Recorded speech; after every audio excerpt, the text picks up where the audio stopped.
دو بڑی آپ نے وزنی آراء سنی، حامد خان صاحب کی بھی اور مشتاق صاحب کی بھی، آپ کیا کہتے ہیں؟ بسم اللہ الرحمن الرحیم۔ دیکھیے ملک صاحب، جو سیاست ہوتی ہے ظاہر ہے یہ مختلف ہوتی ہے۔ ایک کام آپ اس طرح کرتے ہیں کہ جو صرف اللہ کی رضا کے لیے ہوتا ہے، جیسے تبلیغ ہے۔ سیاست میں اللہ کی رضا بالکل بہت ضروری ہے اور ہونی چاہیے، لیکن اس کے ساتھ ساتھ دوسرا لفظ ایک ساتھ ہے پاور پالیٹکس، یعنی اقتدار۔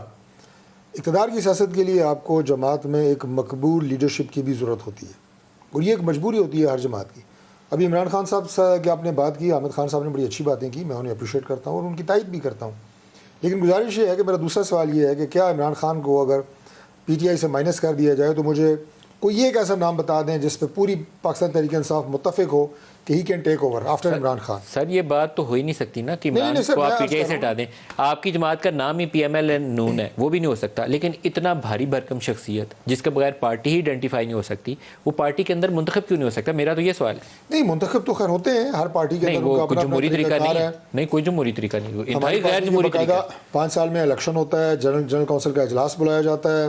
اب اس میں اگر میاں نواز شریف صاحب بطور پریزیڈنٹ یا میاں شہباز شریف صاحب بطور پریزیڈنٹ اپنے کاغذات نامزدگی داخل کرتے ہیں تو ڈاکٹر طارق اگر ان کے مقابلے میں داخل کر بھی دے گا تو یقیناً میں منتخب نہیں ہو سکتا۔ سر اول تو ان کے مقابلے میں آتا ہی کوئی نہیں ہے۔ نہیں، دیکھ آنا نہ آنا اور بات ہے، اگر آئے گا بھی ملک صاحب، اگر آئے گا بھی، میں یہی عرض کرنے کی کوشش کر رہا ہوں کہ اگر میں اپنے کاغذات اور یا کھڑا ہوگا تو کوئی اللہ دیتا کھڑا ہوگا جس کو پارٹی کے اندر بھی کوئی نہیں جانتا۔ آپ کہیں گے کہ یہ جی علامتی طور پہ ڈاکٹر طارق نے کاغذ جمع کرائے ہیں، اسے پتا تھا کہ میاں نواز شریف صاحب نے پریزیڈنٹ بننا ہے۔ غیر جمہوری سوچ کی عکاس ہے۔ نہیں، غیر جمہوری نہیں۔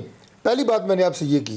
دوسری بات یہ کہ اوور آل اگر پاکستان میں پولیٹیکل پارٹیز، ڈیموکریسی، ایوولوشن کی اگر آپ بات کریں گے تو اس میں سب سے بڑی رکاوٹ جو ہے وہ رہی ہے جو بھی آپ نے جنرل مشرف صاحب کی، اللہ تعالیٰ ان کو صحت دے، یہ جو شب خون مارے جاتے رہے ہیں نا۔ اب میں بنگلہ دیش کا دیکھ رہا تھا، بنگلہ دیش کے بارے میں ابھی جو خبریں چل رہی ہیں کہ اب وہ اکنامیکلی انڈیا اور پاکستان دونوں سے اسٹرانگ ہو گیا ہے۔ کیوں؟ اس لیے کہ اس میں تسلسل رہا ہے جمہوریت میں۔